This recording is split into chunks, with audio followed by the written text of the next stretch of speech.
शेती माझी प्रयोगशाळा या यूट्यूब चॅनलमध्ये मी आपलं स्वागत करतो. या चॅनलवर आपण नवीन असाल तर या चॅनलला सबस्क्राईब करा. या चॅनलचे नवनवीन व्हिडिओ पाहण्यासाठी बेल आयकॉन नक्की दाबा. आपणास व्हिडिओ आवडल्यास लाईक आणि शेअर अवश्य करा. नमस्कार, मी डॉक्टर मच्छिंद्र बांगर, महाराष्ट्रातील आणि देशातील हवामान परिस्थितीसंदर्भात ताजा अंदाज देणारे. आपण बघतो की बंगालच्या उपसागरामध्ये कमी दाबाचं क्षेत्र कायम असून त्याचा प्रभाव हळूहळू विरुद्ध दिशेने सरकण्याची शक्यता आहे.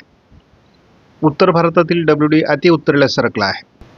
भारतीय हवामान खात्याच्या वतीने दक्षिण कर्नाटक, केरळ आणि तामिळनाडूमध्ये आज मेघगर्जनेसह विजांच्या कडकडाटासह जोरदार पावसाचा अंदाज देण्यात आला आहे. भारतात इतरत्र कुठेही पावसासंदर्भात कोणताही अलर्ट नाही. उद्या 22 तारखेला हिमाचल प्रदेशमध्ये WDचा तर संपूर्ण कर्नाटक, केरळ आणि तामिळनाडूमध्ये कमी दाबाचा प्रभाव पडण्याची शक्यता भारतीय हवामान खात्याने व्यक्त केली आहे.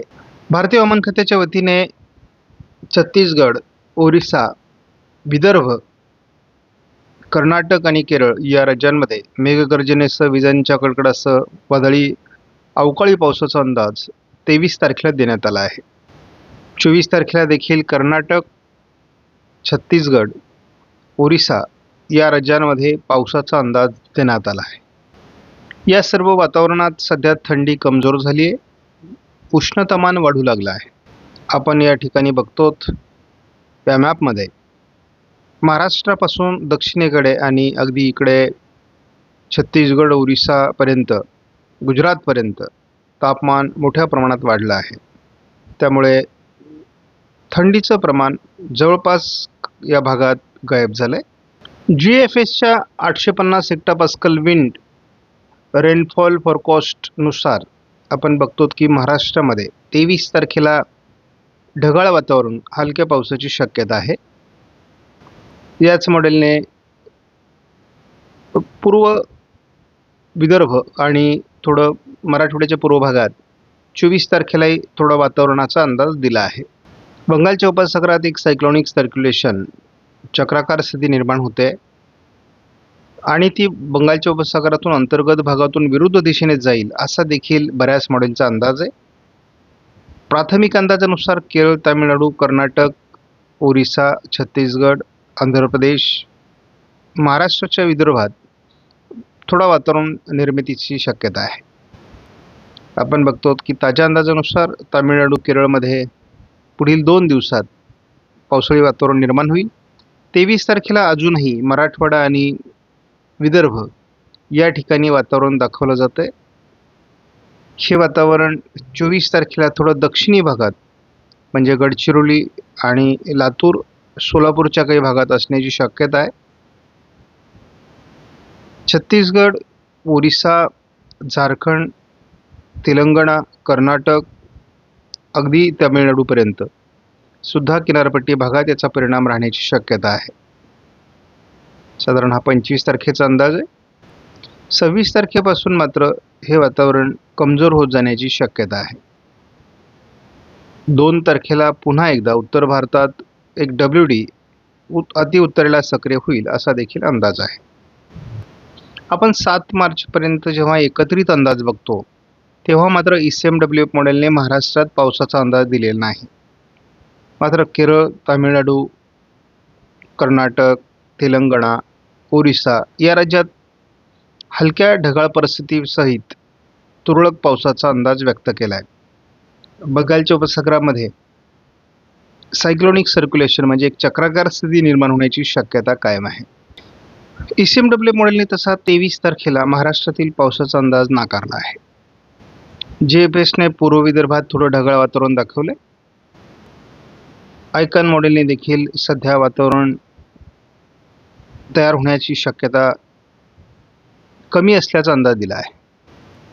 आयकॉन मॉडेलने 24 तारखेला सोलापूर, लातूरच्या दरम्यान थोडं ढगाळ वातावरण अधिक राहण्याची शक्यता व्यक्त केली आहे. GFSने देखील सायक्लोनिक सर्क्युलेशन हे विरुद्ध दिशेने जाण्याची शक्यता व्यक्त केली आहे. त्यामुळे या वातावरणाचा महाराष्ट्रावर संभाव्य असलेला परिणाम टळण्याची शक्यता आहे. जवळपास सर्वच मॉडेलने महाराष्ट्रातील पावसाची शक्यता नाकारली आहे. मात्र बंगालच्या उपसागरात एक सायक्लोनिक सर्क्युलेशन तयार होईल आणि ते विरुद्ध दिशेने निघून जाईल असा थोडा अंदाज व्यक्त केला आहे. परंतु दरम्यानच्या काळात किनारपट्टी भागामध्ये ओरिसा, आंध्र प्रदेश, तेलंगणा, थोड्याफार प्रमाणात आंध्र प्रदेश आणि केरळ, तामिळनाडूमध्ये पावसाचा अंदाज व्यक्त होतोय. आपण या सिस्टम संदर्भात धावता स्वरूपात जरी अंदाज घेतला तरी एक सायक्लोनिक सर्क्युलेशन बंगालच्या उपसागरात तयार होईल. ते मध्य बंगालच्या उपसागराकडे सरकून थोडं विरुद्ध दिशेने जाण्याची शक्यता आहे. म्हणजे म्यानमारच्या दिशेने त्याचा थोडा परिणाम होऊ शकतो आणि साधारण 26 तारखेला त्याचं अस्तित्व संपू शकतं असा एक अंदाज आहे. दरम्यानच्या काळात महाराष्ट्राच्या हवामानावर काय परिणाम होतो हे आपण बघूयात. महाराष्ट्रात मधून काही भागात हवेचा दाब कमी होतोय. आता आपण बघतो चंद्रपूरच्या दरम्यान हवेचा दाब कमी होतोय. त्यानंतर 22 तारखेपासून थोडी ढगाळ परिस्थिती वाढते. तसं मोठं पावसाळी क्षेत्र महाराष्ट्रामध्ये काही तयार होणार नाही. थोडं लातूर, चंद्रपूरच्या आजूबाजूने पावसाळी क्षेत्र असू शकतं. थोडं चंद्रपूरमध्ये देखील वातावरण निर्मितीची शक्यता आहे. आणि आपण बघतो मालेगाव, धुळे, नंदुरबार, जळगाव, छत्रपती संभाजीनगर, बुलढाणा, नाशिक पूर्व भागात 24 तारखेला बऱ्यापैकी ढगाळ परिस्थिती राहणार आहे. या ढगाळ परिस्थितीतून एखाद दुसऱ्या ठिकाणी हलका शिडकाव होईल, याच्या पलीकडे पावसाचा अंदाज महाराष्ट्रासाठी आता नाही आहे. त्यामुळे महाराष्ट्रातील शेतकऱ्यांनी फार घाबरून जाण्याची गरज नाही. पुढे देखील 27, 28, 1 तारखेला थोडं विदर्भाच्या दिशेने ढगाळ वातावरण वाढणार आहे. आपण 2 तारखेला देखील बघतो महाराष्ट्रात मोठी ढगाळ परिस्थिती आपल्याला बघायला मिळते. तीच परिस्थिती 3 तारखेला आहे. 3 तारखेला तर सोलापूर, लातूर, नांदेड या काही भागात पावसाची देखील शक्यता आहे. खूप ढगाळ परिस्थिती आपल्याला 3 तारखेनंतर महाराष्ट्रात बघायला मिळणार आहे आणि ही जवळपास 6 तारखेपर्यंत राहील. 6 तारखेला याचा प्रभाव कमी होण्याची शक्यता आहे. आपणास व्हिडिओमधील माहिती महत्त्वपूर्ण वाटल्यास लाईक करा, शेअर करा, चॅनलला सबस्क्राईब करा. धन्यवाद. जय हिंद, जय महाराष्ट्र, जय बळीराजा.